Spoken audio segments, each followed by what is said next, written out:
савдои одам, хариду фурӯши инсон ва ё трафика. Муҳим он нест ки ин мавзӯъ бо истифода аз кадом калимаю ибора баён карда мешавад. барои ҷомеаи ҷаҳонӣ имрӯзҳо муҳимтар аз ҳама мубориза алайҳи ин мушкилии иҷтимоӣ аст. акнун ки тоҷикистон пас аз талошҳои зиёде ба узвияти ҷомеаи ҷаҳонӣ пазируфта гардид, алайҳи ин гуна кирдори номатлуб заминаҳои воқеии муборизаро ба вуҷуд овардааст.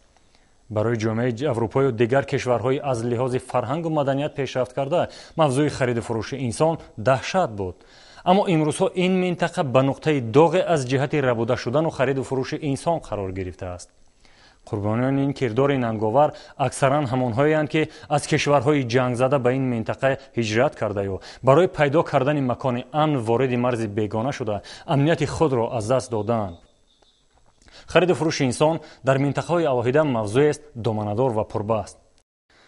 аммо бармегардем ба дохили кишвар. мутаассифона дар тоҷикистон низ буданд афроде ки аз ҳисоби савдои одамон даромад дидан хоста ба доми бало гирифтор кардани хоса занон шуғул доштанд. мақомоти амниятии кишвар алайҳи чунин ҷинояткорон мубориза мебурд. вале ҷинояткорон роҳ ва усулҳои дигареро пеша карда ба хариду фурӯши инсон даст мезаданд. зарурат пеш омад ки заминаи қонунгузорӣ дар ин самт дигаргун карда шавад. ҳамин буд ки ҷазои одамфурӯшӣ дучанд вазнин карда шуд. барои рӯшанӣ андохтан ба ин мавзӯи доғ дар суҳбати рӯбарӯи мо қарор доранд Шуназар Холиқов, сардори раёсати ҳуқуқи Вазорати меҳнат, муҳоҷират ва шуғли аҳолии Ҷумҳурии Тоҷикистон ва Гулчеҳра Ғумова, мушовири ҳуқуқи Созмони байналмилалии муҳоҷират дар Тоҷикистон. сараввал ташаккур ба шумо ки фурсат пайдо карда бо мо пайвастед ва мехостам ба суоли нахустини мо хонума Гулчеҳра ҷавоб бигӯяд. хонум Гулчеҳра, метавонед бигӯед ки давоми солҳои охир вазъи хариду фурӯши инсон дар Тоҷикистон то куҷо тағйир ёфтааст ва барои шунидани рақаме ки давоми 10 соли охир чанд нафар расман қурбонии хариду фурӯши инсон гардиданд мозид нестем. дар доираи барномаҳое ки Созмони байналмилалии муҳоҷират онро амалӣ мегардонад, мо метавонем гуфт ки вазъи хариду савдои одамон дар ҷумҳурии Тоҷикистон аз солҳои пештара дида на он қадар баланд шудааст ва дар доираи лоиҳаи худ мо метавонем гуфт ки дар 10 соли охирон дар ҳамроҳӣ бо шарикони худ мо қариб 600 қурбонии савдои одамонро эътироф намудаем ва дар доираи барномаҳои худ аз рӯи маблағгузории он ба онҳо кӯмакҳои тавонбахшӣ ва барқарорсозиро расонидаем. кадом мақомот дар Тоҷикистон барои коҳиш додани шиддати савдои одамон сафарбар гардиданд ва нафароне ки қурбонии чунин амали номатлуб гардиданд ба онҳо кадом намуди кӯмакҳо расонида мешавад? мақомотҳои бевоситаи муқовимат ба савдои одамон ва мақомотҳои дигари муқовимат бо савдои одамон, яъне аз ҳамаги аз 16 вазорату идораҳои дахлдор иборат мебошанд. инҷа ба аз прокуратураи генералӣ саркарда то дигар мақомотҳо, вазорати корҳои дохила, кумитаи амнияти миллӣ, хадамоти гумрук, агентии нашавовар назди президенти ҷумҳурии Тоҷикистон ва дигар вазорати идораҳо, ҳамаашон номбар намекунам.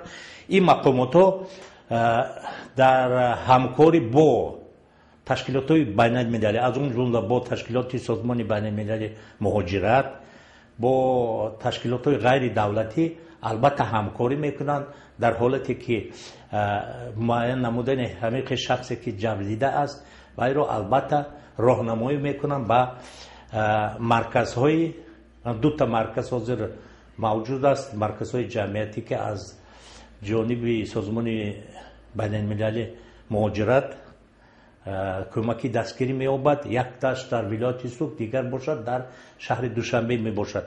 муҳтарам меҳмонон, кадоме аз шумо гуфта метавонад ки бештар аз ҳама киҳо ҳадафи одамҷалобон қарор гирифта метавонанд? занон, мардон ва ё кӯдакон? оиди мардон ё занон ё кӯдакон гирифтор шудан ё нашудан ба ин мушкилот, онро гуфтаниам ки ҳар як ҷинс метавонад гирифтори ин намуди ҷиноят шавад ва аз рӯи он таҷрибае ки Созмони байналмилалии муҳоҷират умуман дар ҷаҳон дорад ва дар ҷумҳурии Тоҷикистон мувофиқи намуди истисморе ки онҳо гирифтор мешаванд, занон бештар ба истисмори шаҳвонӣ гирифтор мешаванд, мардон ба истисмори меҳнатӣ ва кӯдакон мисол гирем бештар дар истисмори меҳнатӣ гирифтор мешаванд ва дар якчанд таҳқиқотҳое ки он нисбат ба намуди истисморе ки ба он шаҳрвандони минтақаи осиёи марказӣ ва инчунин шаҳрвандони тоҷикистон гирифтор шудаанд, дар он бештар истисмори меҳнатӣ ҷой дорад ва истисмори шаҳвонӣ ҳам ҷой дорад. барои ҳамин мо онро қайд карданем ки ҳар як ҷинс метавонад ба ин мушкилот дучор шавад. ташаккур. Шоназар Холиқов, метавон ин гуна амалии нангинро истисмори инсон аз ҷониби инсон унвон кард, дар ҳоле ки нафаре ба гумроҳӣ афтед, каси дигарро фиреб карду арзишҳои инсониашро поймол сохт. ва дар пайи ин суол мехостам донам ки мардон чӣ гуна метавонанд мавриди истисмор қарор бигиранд.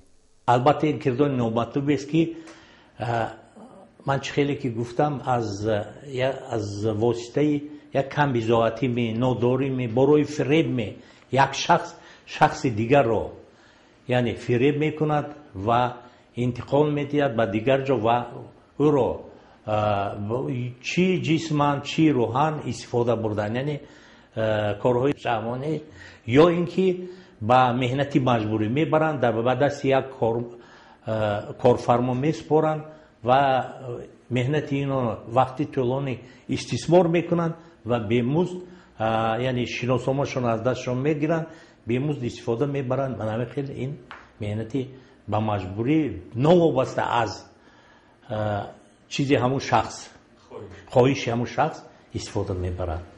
гулчера ғуломовна, метавонед бигӯед ки ҷинояткорони хариду фурӯши инсон киҳоянд? оё гурӯҳҳои алоҳидаест ки ба ин кор даст мезананд ва ё нафарони алоҳида? инчунин заноне ки ба доми одамҷалобон меафтанд бештар ба кадом давлатҳо интиқол дода мешаванд? одамҷалобон гуфта ман он ҷинояткоронро дар назар дорам ки дар асоси қонунгузории ҷумҳурии тоҷикистон бо роҳҳои фиреб, бардуруғ, ваъдаҳои бардуруғ шаҳрвандони тоҷикистонро барои бо кор таъмин кардан ба давлатҳои дигар таклиф менамоянд ва он давлатҳое ки ман ҳозир номбар кардам, ман занонро дар назар дорам, шаҳрҳои Дубай мисол гирем ва Абу-Даби, Шарҷа, ё ки мисол гирем Русияро агар номбар кунем, умуман дар шаҳрҳои Русия онҳоро барои муҳоҷирати меҳнатӣ таълиқ карда баъдан онҳоро дар як вазъи истисмор нигоҳ медоранд, ҳуҷҷатҳои онҳоро аз дасташон кашида мегиранд ва дар як ҳолати ноилоҷӣ нигоҳ медоранд ва одам наметавонад ки аз ин мушкилот худаш танҳо раҳо ояд ва ба дастгирии шахсони дигар ё ташкилотҳое ки метавонанд ба ӯ ёрдам диҳанд муҳтоҷ мебошад. пас дар сурате ки шаҳрвандони тоҷикистон мавриди хариду фурӯшии одамҷалобон қарор гирифтанду ба хориҷи кишвар интиқол дода шуданд, ӯ чӣ гуна ба ватан бозпас гардонида мешавад ва ки ба онҳо кӯмаки аввалияро мерасонад, дар ҳоле ки ҳуҷҷатҳои таздиқкунандаи қурбонионро одамҷалобон мегиранд? бояд қайд кард ки дар бисёр давлатҳои ҷаҳон намояндагии созмони байналмилалии муҳоҷират фаъолият менамояд ва баъди он ки онҳо мисол гирем шаҳрванди тоҷикистонро дар давлати худ ҳамчун қурбонии савдои одамон муайян кунанд, онҳо ба мо дархост равон менамоянд ва мо дар якҷоягӣ бо намояндагии консулгарӣ ва сафоратхонаҳои ҷумҳурии тоҷикистон дар он давлате ки қурбонӣ ҷой дорад масъалаҳои бозгардондани онро ва пеш аз аввал барқарор намудани шаҳодатномаи он ва шахсияти он кор карда баъд онро ба ватан бармегардонем.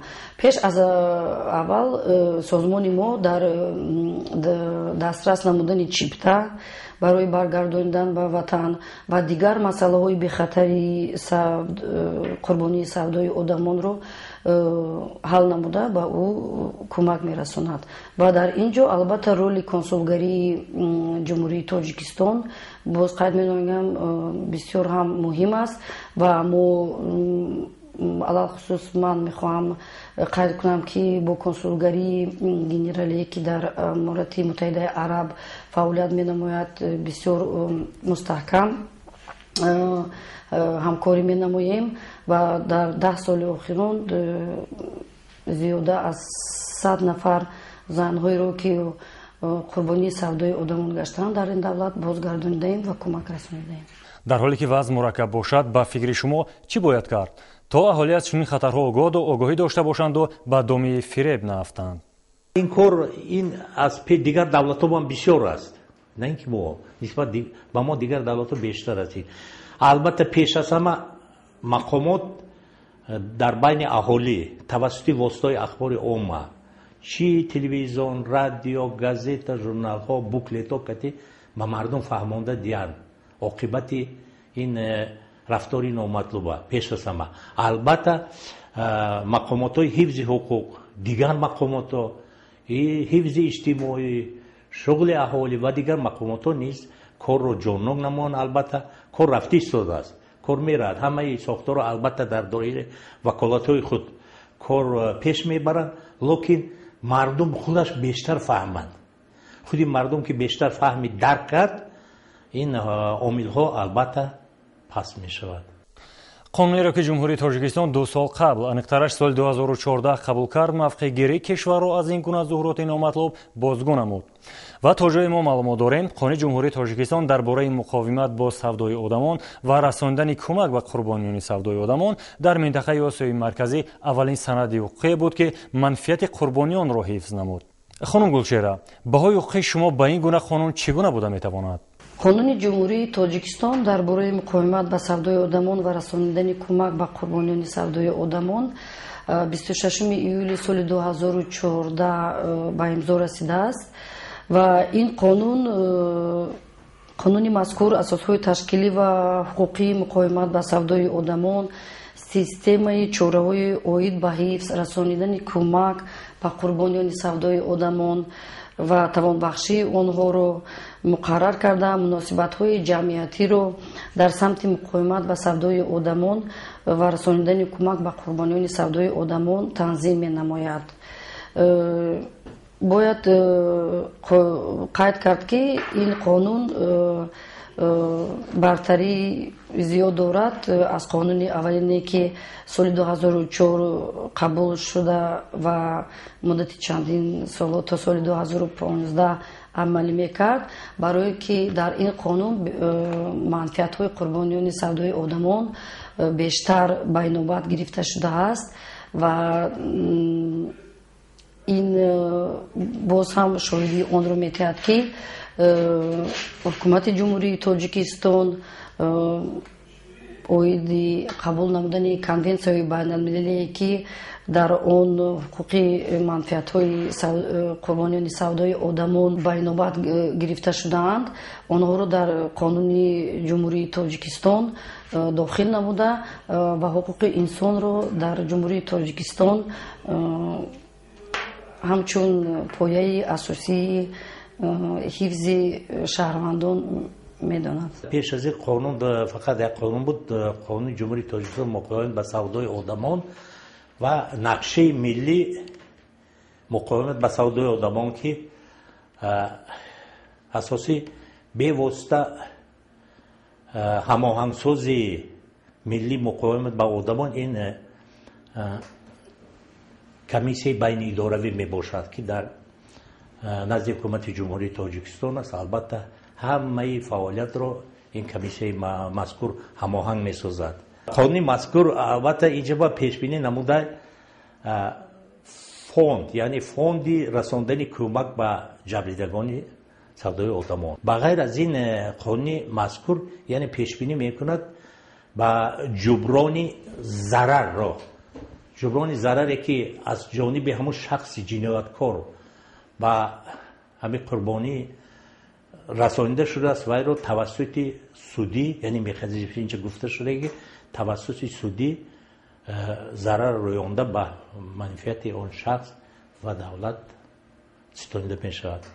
амал кардани комиссияи байниидоравӣ дар тоҷикистон то куҷо метавонад фаъолияти мақомотро алайҳи мубориза ба хариду фурӯши инсон ба танзим дарорад ва нақши ин комиссия дар пиёдасозии нақшаи миллии муқовимат бо савдои одамон то куҷо назаррас аст?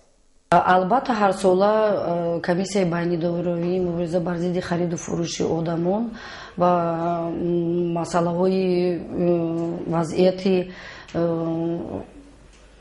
вазъияти савдои одамонро дар ҷумҳурии Таҷикистон баҳо медиҳад ва дар доираи он ваколатҳое ки ба он дода шудааст масъалаҳои ҳамкории комиссияи байнидоравиро бо созмонҳои байналмилалие ки дар ҷумҳурии Тоҷикистон фаъолият мекунад ҳал менамояд ва мо дар якҷоягӣ бо ин комиссия бисёр масъалаҳое ки дар самти мисол гирем пурзур намудани қонунгузорӣ дохил намудани агар талабот бошад албатта ин масъалаҳоро дида мебароем ва дар пеш аз ҳама онро гуфтан қобили қайд аст ки яке аз масъалаҳои аввалин дараҷа ин масъалаҳои мисол гирем таҳияи механизми бозравонкунии қурбониёни савдои одамон мебошад ки он бояд ҳамаи он вазоратҳое ки бевосита ба муқовиматкунандаи ин намуди ҷиноят мебошанд ва дигар субъектоне ки ман номбар кардам дар тавонбахшӣ ва барқарорсизии қурбонии савдои одамон бояд иштирок кунанд масъалаҳое ки дар назди онҳо монда шудааст онро дида мебароянд ва албатта бе иштироки фаъолонаи ин комиссия дар ҳамкорӣ бо ҷомеаи шаҳрвандӣ ва созмонаи байналмилалӣ ба фикрам ин проблемаро аз байн бурдан номумкин аст. хуб, ташаккури зиёд ба шумо барои суҳбати пурмуҳтавое ки бо мо доштед. бинандагони гиромӣ, хотиррасон мекунем ки хариду фурӯши инсон дар радифи гардиши ғайриқонунии маводи мухаддир ва терроризму экстремизм ҷомеаи ҷаҳониро нигарон кардаасту ҳар кишваре бо тарви ба худхост алайҳи ин намуди ҷиноят мубориза бурда истодааст. трафика ё худ хариду фурӯши инсон ин мушкили умумибашарист, вале аз оне ки қурбониёни одамфурӯшӣ аксаран аз як давлате ба давлати дигар интиқол дода мешаванд, зарурат аст то мубориза алайҳи чунин кирдор дастаҷамъона ба роҳ монда шавад. гумон мекунем ки аз ошкоршавии бештари ҷинояту қурбониён дида пешгирии он суд доштатар аст. аммо беҳтар он аст ки шаҳрвандон ҳушёр буда ба ваъдаҳои хушку холӣ қалобон бовар накунанд, зеро дар хориҷи кишвар касе ба касе лозим нест, аммо Тоҷикистон барои шаҳрвандонаш ва шаҳрвандон бошад барои Тоҷикистон лозиманд. бинандаи гиромӣ, барномаи суҳбати рӯз буд ки тариқи шабакаи иттилоотии ҷаҳономо муддате дар иртибот будем. хайрхуш намекунем, чунки барномаҳои ҷолибу диданӣ аз ин шабака идома дорад. пайгири мо бошед.